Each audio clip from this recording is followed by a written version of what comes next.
একটা মায়ের সবচেয়ে বড় মানসিক শান্তি হলো সন্তানের সুস্থতা।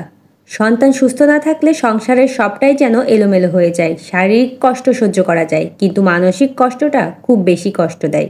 নমস্কার, কেমন আছেন সবাই? আজকে সকালে ঘুম থেকে উঠতে বেশ অনেকটা বেলা হয়ে গিয়েছে, এই জন্য ভাবলাম ডিম টোস্টটাই তৈরি করে নিই, তাড়াতাড়ি হয়ে যাবে। মেয়েটা আমার খুব বেশি অসুস্থ হয়ে গিয়েছে, আর সন্তান অসুস্থ হলে রাত দিন সময় অসময় বলে মায়েদের আর কোনো কিছু থাকে না। ঋতু পরিবর্তন হচ্ছে, আর এই সময়টাতে অনেকেই অসুস্থ হয়ে পড়ছে। আমরা তো ফ্যামিলির 3 জনই কম বেশি অসুস্থ, তবে আমার মেয়েটার অনেক বেশি ঠান্ডা সমস্যা হয়ে গিয়েছে, হালকা জ্বরও এসেছে। বাচ্চারা অসুস্থ হলে মা বাবা কারোর তো আর রাতে ঠিকমতো ঘুম হয় না, এটা তো স্বাভাবিক। এই জন্য ঘুম থেকে উঠতেও আজ অনেকটাই লেট হয়েছে। মিষ্টি এখনো ঘুমাচ্ছে।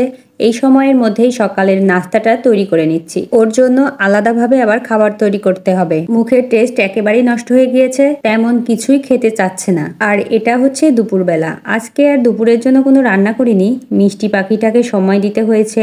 এই দুপুরের খাবারটা কিনে এনেছে। ঠান্ডা লাগার কারণে মেয়েটা বলতে গেলে একেবারে কিছুই খাচ্ছে না। বিরিয়ানিটা সে আবার খুব বেশি পছন্দ করে, এই জন্য আনা হলো। যদি অল্প কিছুও খাই সেটাই শান্তি। সবচেয়ে ভালো হতো যদি বাসায় রান্না করে দিতে পারতাম, কারণ বাইরের খাবারগুলোতে অতিরিক্ত তেল মশলা থাকে। বাসায় কম তেল মশলায় রান্না করতে পারলে ভালো হতো, কিন্তু ওই যে মেয়েকে সময় দিতে গিয়ে সেই সময়টুকুও নেই। তাছাড়া বাচ্চারা অসুস্থ হলে সবচেয়ে বেশি তার মাকেই চাই। বিরিয়ানি কিনতে গিয়ে হাজবেন্ড আবার একটা মোটামুটি সাইজের সিলভার কাপ মাছ নিয়ে এসেছে, সেটাই তুলে রাখছি। বাজার থেকে কেটে নিয়ে আসার কারণে ঝামেলাটা আবার কম হয়, শুধু কৌটায় করে একটু গুছিয়ে রাখার প্রয়োজন। আমাদের 3 দিন মতো খুব ভালোভাবেই হয়ে যাবে। এদিকে বিকেলের দিকে মেয়ে ঘুমাচ্ছিল, তাই রান্নাঘরে এসে দুধ জাল করে রাখলাম, কারণ মেয়ে ঘুম থেকে উঠতে উঠতে ওর খাওয়ানোর সময় হয়ে যাবে। দুধ ফুটে ওঠার সঙ্গে সঙ্গেই ছানা আলাদা হয়ে গেল। কি আর করার, আবার ফ্রিজ থেকে দুধ বের করে ভিজিয়ে রাখতে হবে। ছানা থেকে ভালোভাবে জল ঝরিয়ে রেখে দিলাম। আমার মেয়ের বাবা আবার এটা চিনি দিয়ে খেতে খুব পছন্দ করে। সন্ধ্যার দিকে রাতের জন্য রান্না করে নিচ্ছি।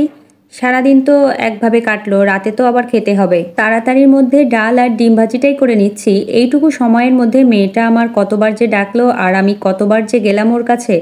ডাল আগে থেকে প্রেসার কুকারে সিদ্ধ বসিয়ে রেখেছিলাম, এতে রান্নাটা তাড়াতাড়ি হয়ে যাবে। ডাল ফুটে উঠলে পরিমাণ মতো লবণ আর হলুদ দিলাম। এবারে আরও কিছুক্ষণ জাল করব। ভালোভাবে জাল করা হয়ে গেলে নামিয়ে রেখে এরপর ডিম ভেজে নিচ্ছি। ডিম ভাজা হয়ে গেলে শুধু ডাল সম্বারটা দিলেই হয়ে যাবে। আর ওই যে কোনো কাজে তাড়াতাড়ি করলে সেটা একদমই ভালো হয় না। ডিম ভাজিটা ভেঙে গেল, একদমই মনের মতো হয়নি। আসলে কোনো জিনিস পারফেক্ট না হলে নিজের মনের কাছেও ভালো লাগে না। রাতের জন্য ডাল আর ডিম ভাজিটা বেশ মজার একটা খাবার। ডিম ভাজা হয়ে গেলে এর মধ্যে ডালটাও সম্বাদ দিয়ে নিয়েছি, এখন নামিয়ে রাখছি। আর আজকের মতো ভিডিওটি এখানেই শেষ করছি। ভিডিওটি যদি ভালো লাগে অবশ্যই লাইক, কমেন্ট, শেয়ার করবেন। সবাই ভালো থাকবেন।